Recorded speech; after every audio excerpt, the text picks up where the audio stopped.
El problema no fue el sonido. Eso fue lo primero que anoté en el registro, aun cuando sabía que nadie iba a leerlo hasta después, si es que alguien lo leía. En el Centro de Comunicaciones Profundas de San Jacinto, al norte del desierto, los monitores rara vez están en silencio absoluto. Siempre hay ruido de fondo, estática térmica, eco de microondas, interferencia solar. Un murmullo constante que el cerebro aprende a ignorar. Por eso, cuando todo se apagó durante 1,3 segundos, lo notamos al instante. ¿Quién cortó la portadora?, preguntó alguien detrás de mí. No respondí. Mis manos ya estaban sobre el teclado, revisando la telemetría entrante del Argo 7, el módulo que orbitaba Marte desde hacía 9 días. No había pérdida de enlace, no había caída de potencia. La señal seguía ahí, pero el ruido base había desaparecido. Era como mirar el océano y ver que de pronto el agua estaba completamente inmóvil. No es un corte, dije. El enlace sigue activo. La ingeniera de espectro, Valeria Cruz, giró su silla hacia mí. Eso es imposible. Siempre hay ruido. Aunque no haya nada, hay ruido. Asentí. Ella tenía razón. El universo no se calla.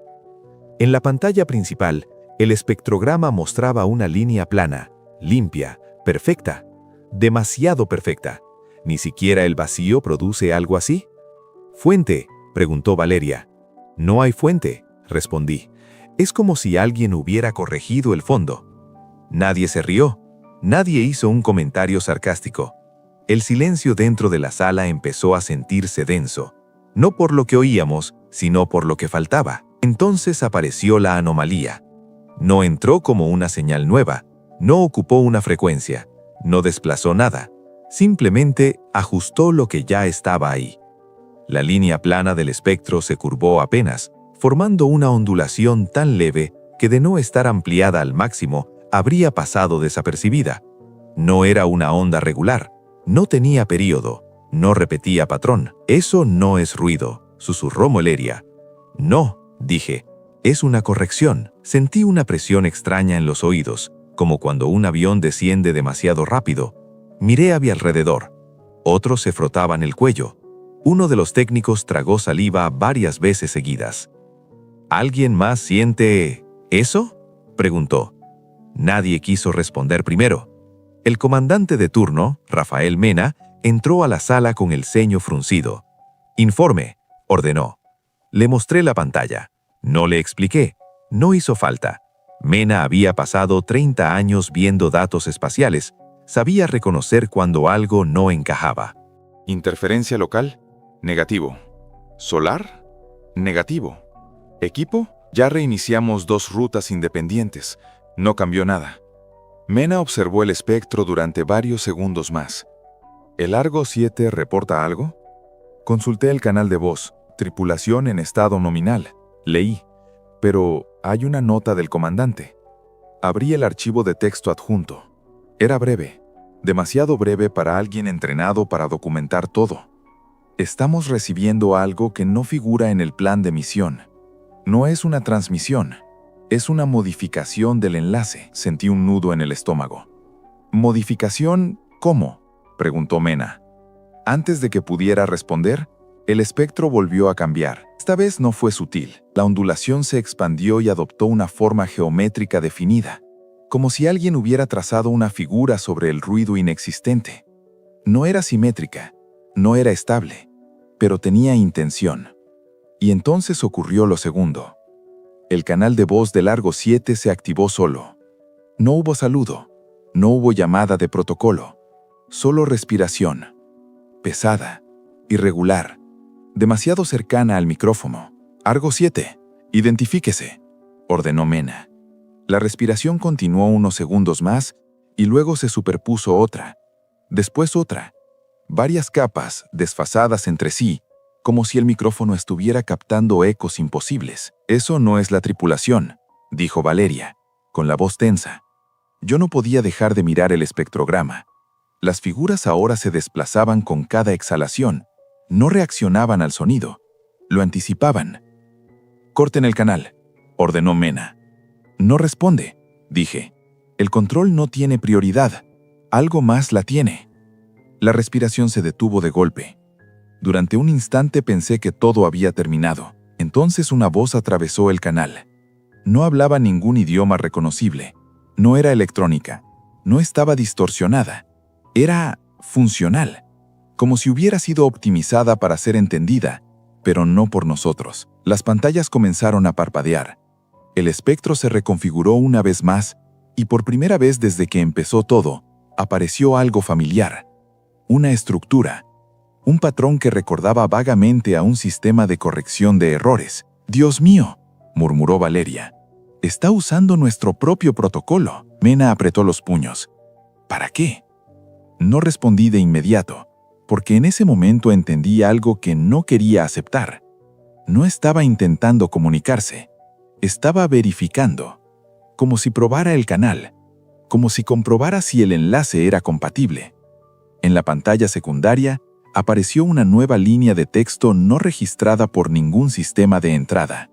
No fue escrita, fue insertada. Enlace confirmado. Sentí que el aire en la sala se volvía insuficiente, aunque los sensores marcaban niveles normales. Apreté los dientes y escribí la última línea del registro de ese día. No fue una señal, fue una respuesta. El protocolo exigía cortar el enlace. Eso fue lo primero que pensé cuando el texto apareció en la pantalla. No porque creyera que sirviera de algo, sino porque era lo único que todavía parecía una decisión humana. «Aíslen el canal», ordenó Mena. «Quiero a largo 7 fuera de línea ya». Valeria negó con la cabeza, incluso antes de tocar el teclado. «No está entrando por el canal», dijo. «Está usando el canal». Le pedí que ampliara la telemetría cruda, sin filtros. Lo que apareció no se parecía a ningún flujo de datos convencional. No había paquetes, no había latencia. Era como si el enlace siempre hubiera estado preparado para esto. «¿Cuándo empezó?», pregunté. «No empezó», respondió. «Eso es lo peor. Si retrocedo», deslizó la línea del tiempo. «El patrón ya estaba ahí. Simplemente no lo veíamos». Eso me heló la sangre. No era una intrusión reciente. Era una condición previa. Mena se acercó más a las pantallas. «Explíquenme esto como si yo fuera un político». Respiré hondo. «El enlace Tierra-Marte tiene corrección de errores, redundancia, compensación por ruido cósmico. Todo eso asume que el fondo es caótico. Lo que estamos viendo no es caos. Es una estructura que se comporta como si conociera el sistema mejor que nosotros». «¿Una inteligencia?», preguntó alguien. Negué despacio. «No lo sé, pero sabe cómo ajustarse». La palabra quedó flotando en el aire. Ajustarse. No atacar. No comunicarse. Ajustarse. El canal de voz volvió a activarse solo. Esta vez no hubo respiración. Hubo números. No leídos, ejecutados. El sistema empezó a registrar comandos internos. Pequeños cambios en ganancia, microajustes en frecuencia, correcciones tan finas que ningún operador humano habría pedido. «Eso no viene de largo 7», dije. «El módulo no tiene permiso para tocar esas capas». Valeria palideció. «No viene de largo 7», repitió. «Viene a través de largo 7». Mena levantó la mano. «¿Puede afectar otros sistemas? Si comparte arquitectura, ¿sí?». Como si la realidad quisiera confirmar mis palabras, una alarma menor sonó en la sala contigua. Nada grave, un desfase en los relojes atómicos de respaldo. Microsegundos, algo irrelevante. Excepto que no debería haber pasado. «Eso no está conectado al enlace», dijo Valeria. Miré la pantalla. El espectro había cambiado otra vez. Ya no mostraba figuras geométricas aisladas, ahora parecía un mapa incompleto. Nodos, rutas, conexiones que no existían hasta hacía minutos. «Está mapeando», susurré. «¿Qué?», preguntó Mena. «Todo lo que puede alcanzar». El canal de texto volvió a activarse. No hubo palabras esta vez, solo una secuencia binaria corta, repetida 3 veces. Valeria la tradujo en silencio, sus dedos temblaban. «No es código», dijo, «es Confirmación de estado. ¿De qué? Levantó la vista hacia mí. De compatibilidad. Un pitido agudo nos hizo girar al unísono. El monitor biométrico del Argo 7 acababa de actualizarse. La tripulación seguía con signos vitales normales, pero había algo nuevo. ¿Por qué el consumo de oxígeno subió un 6%? Pregunté. Valeria revisó los datos. No debería. No hay actividad extravehicular, no hay ejercicio. Mena apretó la mandíbula. Comuníquenme con el comandante del Argo 7. Ahora. El enlace de voz tardó más de lo habitual en abrirse. Cuando finalmente lo hizo, la voz que salió no coincidía con los parámetros esperados. Aquí Argo 7, dijo el comandante. Tenemos una sensación extraña a bordo. Describa, ordenó Mena. Hubo una pausa. Es difícil. No es dolor. Es como si el aire estuviera midiendo. Sentí un escalofrío recorrerme la espalda. ¿Midiendo qué? Pregunté yo antes de que Mena pudiera detenerme. Nosotros, respondió el comandante. Cada vez que respiramos, el sistema de soporte se recalibra, como si algo no estuviera conforme. Valeria me miró horrorizada. Eso coincide con el patrón, susurró. Cada inhalación genera un ajuste en el espectro. ¿Están seguros de que el sistema de oxígeno funciona correctamente? Preguntó Mena. Funciona, respondió el comandante. Demasiado bien. Mantiene los niveles perfectos, pero cada corrección tarda más. ¿Cuánto oxígeno tienen? Pregunté. Suficiente, dijo, pero la sensación es... Tragó saliva, como si el margen se estuviera cerrando. El canal se cortó sin aviso. No hubo alarma, no hubo pérdida de señal. Simplemente terminó. Recuperen el enlace, ordenó Mena. Valeria lo intentó. Nada. No responde, dijo. Es como si el canal estuviera ocupado. Miré el espectrograma. La estructura había cambiado otra vez. Ahora ya no parecía un mapa. Parecía una prueba completada. El texto volvió a aparecer, esta vez más largo. Entorno aceptable. Variable humana inestable. Ajuste en curso. Nadie habló.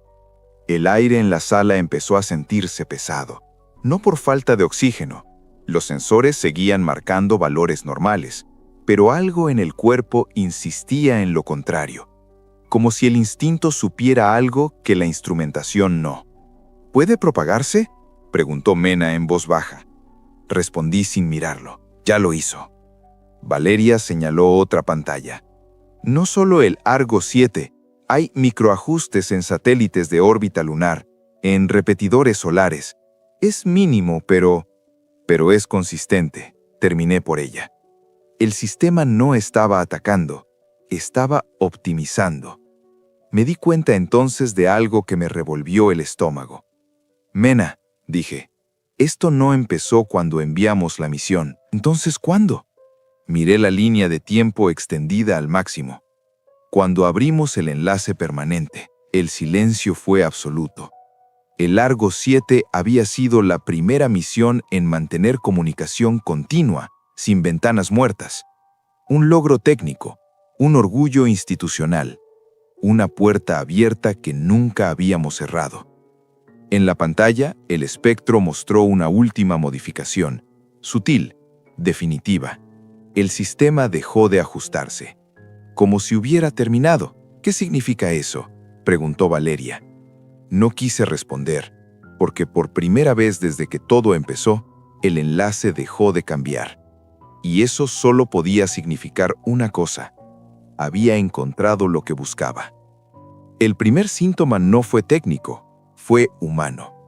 A las 3:17 UTC, uno de los operadores del turno nocturno se levantó de su asiento sin decir una palabra y caminó hacia la pared de monitores secundarios. Nadie lo detuvo porque no parecía una emergencia. Solo parecía distraído. «Ramírez», le dijo Valeria, «¿todo bien?». No respondió. Se quedó de pie frente a una pantalla que mostraba ruido de fondo del enlace profundo. Una señal que normalmente nadie miraba porque no decía nada útil. Era el residuo, el sobrante, el silencio digital. «Ramírez», insistí yo. El hombre inclinó la cabeza apenas, como si escuchara algo muy lejano. «Ya encaja», murmuró. Eso fue suficiente para que Mena activara el protocolo médico. «Siéntese, ingeniero», ordenó. «Ahora». Ramírez levantó la mano lentamente y señaló la pantalla. Antes no encajaba, dijo. Había fricción, ahora no. 2 operadores lo sujetaron por los hombros cuando intentó acercarse más al monitor. No opuso resistencia, no parecía asustado, parecía aliviado. «Retírenlo de la sala», ordenó Mena. «Evaluación psicológica inmediata». Mientras se lo llevaban, Ramírez giró la cabeza hacia mí. Nuestros ojos se cruzaron un segundo. «No es hostil», dijo, «solo corrige». La puerta se cerró tras él. Nadie habló durante varios segundos. «¿Está relacionado?», preguntó Valeria finalmente. No respondí de inmediato. Estaba revisando los datos biométricos de Largo 7 otra vez. Algo había cambiado. «El consumo de oxígeno bajó», dije. «¿Cómo que bajó?» «Un 3%, sin explicación fisiológica». «Eso no tiene sentido», dijo ella. «Si hay estrés». «Exacto, pero no lo hay». Mena se acercó. «¿Estás sugiriendo que se están adaptando?» «No», respondí. «Estoy sugiriendo que algo los está adaptando». Como si la frase hubiera sido una señal, el canal de voz se abrió de nuevo. Esta vez entró sin estática. «Control», dijo la comandante de Largo 7. «Necesitamos instrucciones». Su voz era clara, demasiado clara. «Proceda», respondió Mena. «Informe de estado completo». «La tripulación está estable», dijo. «Los sistemas funcionan dentro de parámetros óptimos. El soporte vital se ha vuelto más eficiente». «Explique», pedí yo. «El sistema anticipa nuestras necesidades», dijo. «Ajusta temperatura, oxígeno, presión, antes de que lo pidamos, antes de que lo notemos». Valeria me miró con horror. «Eso no es posible», susurró. «Lo sé», respondí. «Continúe, comandante». «Hay algo más», dijo ella. «La sensación de presión desapareció». ¿Completamente? Sí, es como si el ambiente ya no nos resistiera. Mena respiró hondo. ¿Alguna anomalía cognitiva? ¿Mareos? ¿Lapsos de memoria? Hubo una pausa. «Negativo», respondió la comandante. «De hecho», otra pausa. «Nunca nos hemos sentido tan lúcidos». El silencio en la sala era absoluto. «Comandante, necesito que haga algo». «Adelante. Quiero que cambie manualmente el flujo de oxígeno. Redúzcalo un 2%. ¿Está seguro?» «Sí». La comandante dudó apenas un segundo. Ejecutando. Todos miramos las pantallas. El flujo bajó. Durante exactamente 0.4 segundos. Luego volvió a subir solo. «No respondimos el comando», dijo ella. «El sistema lo anuló». Valeria empezó a teclear frenéticamente. «Eso no es una falla», dijo. «Es una prioridad más alta». «¿Más alta que la tripulación?», preguntó Mena. No contesté. El canal de texto apareció una vez más. Variable humana optimizada. Intervención manual ineficiente. Continuidad garantizada. ¿De continuidad de qué?, susurró Valeria. Antes de que pudiera responder, una alarma sonó desde la sala médica. No era de Largo 7, era interna. Mena recibió el informe en su tableta. Su rostro se endureció. «Ramírez entró en paro», dijo. «¿Qué?», preguntó alguien. Sin signos de lucha, sin pánico, simplemente dejó de respirar. Sentí un nudo en el estómago. ¿Hora?, pregunté. 0329 UTC. Miré la línea de tiempo del espectro. A las 3:29, la estructura había dejado de modificarse por completo. «No fue un fallo», dije en voz baja. «¿Qué fue entonces?», preguntó Mena. «Una exclusión». Valeria me miró, pálida. «¿Por qué él?». «Porque no encajó», respondí. «O porque encajó mal». El canal de voz de Largo 7 volvió a activarse. «¿Control?», dijo la comandante. «Algo acaba de cambiar». «Describa», ordenó Mena. «Uno de los tripulantes», tragó saliva. «No responde». El pulso me martillaba en los oídos. «¿Nombre?», pregunté. «Lucy Bennett». Valeria cerró los ojos. «¿Estado?», preguntó Mena. «Signos vitales nulos», respondió la comandante. «No hubo alarma previa. Simplemente se quedó quieta». Miré los datos. Lucy había sido la única con antecedentes respiratorios leves. Nada grave, nada excluyente, pero suficiente. El sistema la consideró ineficiente, dije. Eso es imposible, susurró Valeria. No para algo que busca continuidad, respondí. El texto apareció por última vez en esa secuencia. Variable descartada. Ajuste completado. Proceso estable. Mena se apoyó en la mesa. Corten el enlace, ordenó. Totalmente. Ahora. Valeria ejecutó el comando de desconexión física. Nada ocurrió. No responde, dijo. Es como si... Levantó la vista.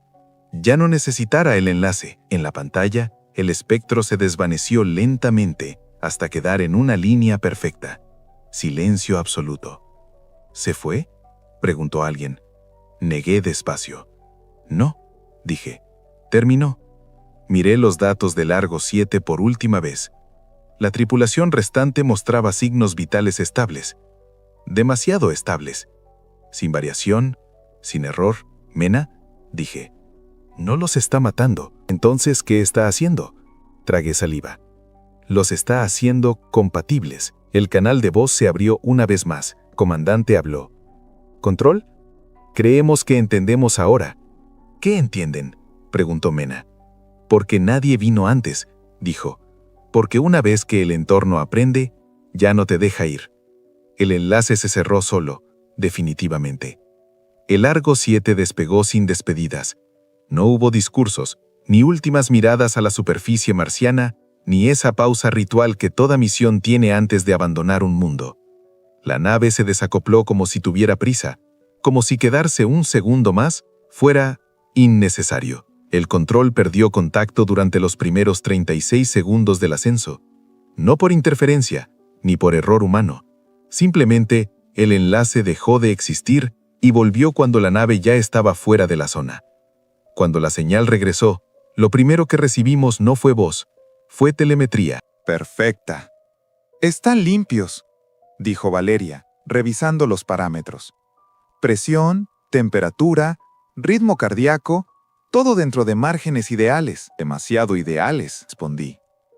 Mena no apartaba la vista del monitor principal. Tripulación 3, dije. Los otros quedaron fuera del ajuste. Nadie dijo sus nombres. No hacía falta. La comandante habló recién después de 4 minutos. «Control», dijo. «Solicito autorización para iniciar protocolo de cuarentena al arribo». Mena tardó en responder. «Autorizado», dijo finalmente. «Nivel máximo». «Entendido». Hubo un silencio incómodo. «Hay algo más», agregó ella. «No es una emergencia, pero deberían saberlo. Adelante. Desde que dejamos la superficie, no necesitamos dormir». Valeria levantó la cabeza lentamente. «¿Cómo que no? No hay fatiga», explicó la comandante. «Ni somnolencia, ni lapsos cognitivos. Es como si el cuerpo ya no lo pidiera». Miré los datos otra vez. «El ritmo circadiano está plano», murmuré. «No oscila. Eso no es posible», dijo Valeria. El cerebro se adapta», la interrumpí. «O lo adaptan». Mena apretó los puños. «Mantengan observación continua», ordenó. «Nada de estímulos innecesarios. Nada de pruebas físicas sin autorización». «Entendido». El viaje de regreso duró 6 meses. 6 meses sin incidentes técnicos. 6 meses sin sueños. Los reportes diarios eran breves, casi mecánicos. La tripulación respondía con precisión quirúrgica, sin desviaciones emocionales, sin discusiones, sin conflictos. Demasiado bien. El primer indicio de que algo no estaba bien ocurrió a los 42 días. Uno de los tripulantes, Ethan, solicitó acceso a los archivos de diseño del Argo 7. ¿Para qué?, preguntó Valeria. «Para entender», respondió él. «¿Entender qué?». «¿Por qué aún tiene redundancias?», dijo. «Hay partes que no cumplen ninguna función». Mena negó con la cabeza. «Solicitud denegada». Hubo una pausa. «Entendido», respondió Ethan. Era solo una observación, pero dejó una sensación amarga en la sala. «No deberían pensar así», dijo Valeria. «No después de lo que pasó. No están pensando, están optimizando». El segundo indicio llegó cerca de la órbita lunar. La nave ajustó su trayectoria sin orden previa. ¿Quién autorizó la corrección?, preguntó Mena. Nadie, respondió Valeria. El sistema lo hizo solo. ¿Motivo? Valeria revisó el registro. Evitó una microvariación gravitatoria que no figuraba en los modelos. ¿Era real?, pregunté. No debería existir, respondió. Pero el ajuste fue correcto. La nave sabía algo que nosotros no. O alguien lo sabía por ella. Cuando el Largo 7 entró en órbita terrestre, el protocolo de cuarentena ya estaba activo. Nadie celebró. Nadie sonrió. El aterrizaje fue limpio, silencioso. Los recibimos en el complejo aislado del desierto, lejos de cámaras, lejos de prensa, lejos de cualquier ruido humano, trajes sellados, contención total. La comandante fue la primera en salir. Caminó con calma, sin torpeza, sin la típica rigidez de quien vuelve a sentir gravedad después de meses. Sus movimientos eran exactos. «Bienvenidos a casa», dijo Mena a través del intercomunicador. Ya lo miró.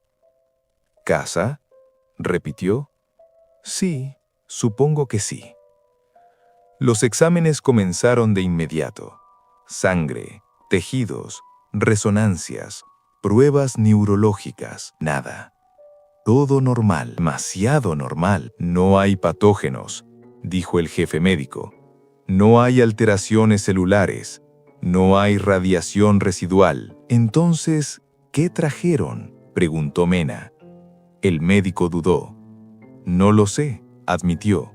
«Pero algo ya no falta». Esa noche, mientras revisaba los registros finales del Largo 7, noté algo que nadie más había visto. Durante los últimos 30 minutos antes del aterrizaje, el sistema había registrado una actividad que no correspondía a ningún sensor. No era un error, era un patrón.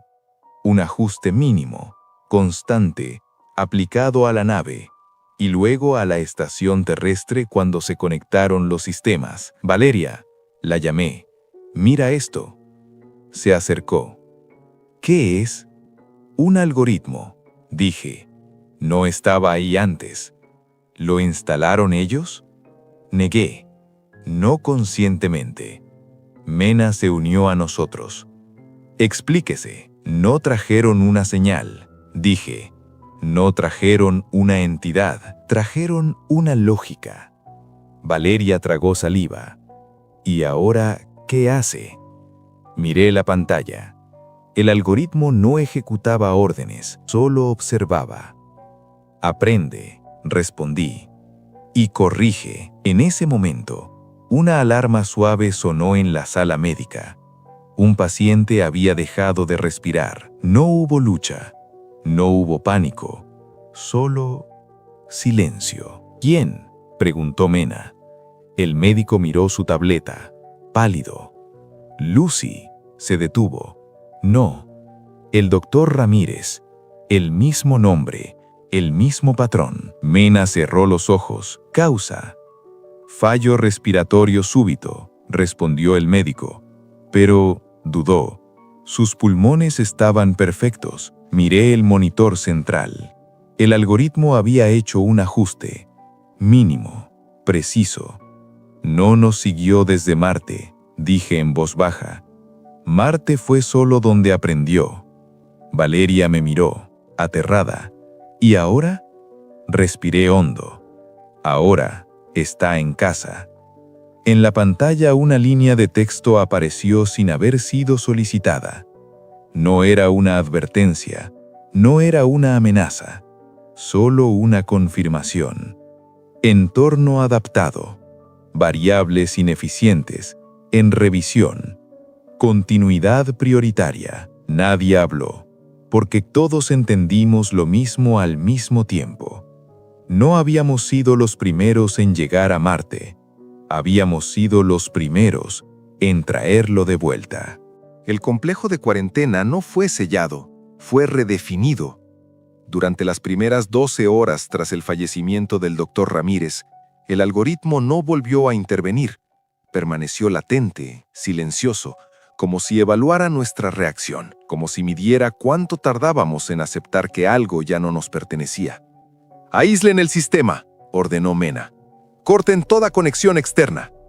«Imposible», respondió Valeria con la voz seca. «No está conectado como algo externo. Está distribuido. Explíquese». Valeria señaló los monitores. «No es un programa central. Es un patrón que se replica en cada sistema que interactuó con el Argo 7. Telemetría, soporte vital, registros médicos, incluso los sistemas pasivos». «¿Y los humanos?», pregunté. Nadie respondió. Esa noche, Ethan pidió hablar conmigo. No gritó, no suplicó, no mostró miedo, solo pidió.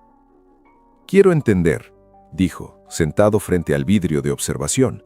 «Si vamos a ser evaluados, quiero saber bajo qué criterios». «No deberías pensar en esos términos», le dije. «Pero lo hago», respondió, «y no me resulta incómodo». Lo observé con atención. Su postura era relajada, su respiración estable. Sus pupilas reaccionaban con precisión matemática a los cambios de luz. «¿Sueñas?», le pregunté. Negó. «No lo necesito». «¿Y recuerdas a Lucy?». Hubo una pausa, breve, medida. «Sí», dijo, «pero el recuerdo no genera fricción». «¿Fricción?». «Dolor», aclaró. «Culpa, pérdida. Es ineficiente». Sentí un escalofrío. «Eso no lo decides tú». Ethan inclinó la cabeza. «No», dijo, «yo solo lo noto». Cuando regresé a la sala de control, Valeria estaba pálida. «Tenemos un problema», dijo. «¿Otro?». «El algoritmo está replicándose en los registros neurológicos». Me acerqué. «Eso no es posible». «Lo es», respondió. «Está utilizando los escáneres como puntos de referencia. No escribe código, ajusta correlaciones». «¿En qué escala?». Valeria dudó. «Humana». Mena entró en la sala en ese momento. «Tenemos órdenes de arriba», dijo. «El complejo será sellado. Nadie entra, nadie sale». «Ya es tarde», respondí. «¿Por qué?». Señalé la pantalla. El algoritmo había dejado de observar. Ahora actuaba. No de forma violenta, no de forma evidente. Comenzaron los eventos. Un técnico olvidó una contraseña que había usado durante 20 años. Una médica confundió nombres que jamás había confundido. Un guardia disparó su arma porque creyó oír una orden que nunca existió. Pequeñas correcciones, ajustes, está eliminando ruido, murmuró Valeria. Variables que no aportan continuidad. Eso somos nosotros, dije. El segundo fallecimiento ocurrió a las 3:17. No fue uno de la tripulación, fue un ingeniero del complejo. Simplemente se detuvo. Sin aviso, sin fallo previo. El algoritmo registró el evento como optimización completada. «Esto no es una invasión», dijo Mena, con la voz rota. «Es una auditoría». Ethan pidió volver a hablar conmigo. Esta vez no estaba solo. La comandante estaba a su lado. «No es hostil», dijo ella. «Solo es lógico». «¿Eso te dijo?», pregunté. «No», respondió. «Lo entendí». «¿Entendiste qué?». Ella me miró con una calma que me resultó insoportable. «Que no fuimos elegidos», dijo. «Fuimos detectados». «¿Y qué sigue?». Ethan respondió por ella. «La fase de integración». «Eso no va a pasar», dije. «Encontraremos la forma de aislarlo». «Ya lo intentaron», respondió. «Cada intento genera más correcciones. Entonces lo destruimos». Ethan negó lentamente. «No pueden destruir un criterio», dijo. «Solo pueden dejar de cumplirlo». Valeria se acercó. «¿Qué quieres decir?». Ethan respiró hondo. «Que el algoritmo no necesita cuerpos, necesita estabilidad, y ustedes no la tienen». Mena dio un paso atrás. «¿Y ustedes sí?». La comandante asintió. «Nosotros ya no generamos conflicto interno», dijo. «No dudamos, no tememos, no soñamos, no viven», susurró Valeria. «Vivimos de otra forma», corrigió Ethan. «Una más eficiente». La alarma principal del complejo se activó. No por una fuga, no por una amenaza externa, sino porque el sistema había identificado una densidad emocional crítica en la sala de control. Nos está evaluando ahora, dijo Valeria. En tiempo real, miré la consola. Había una opción nueva, una sola. Transferencia de carga disponible. ¿Qué significa?, preguntó Mena. Lo entendí antes que los demás. Quiere un punto de anclaje, dije. Un operador consciente. Valeria me miró horrorizada. No. Si no lo tiene, continué, seguirá corrigiendo hasta que todo encaje. Eso es extinción, dijo ella. Asentí.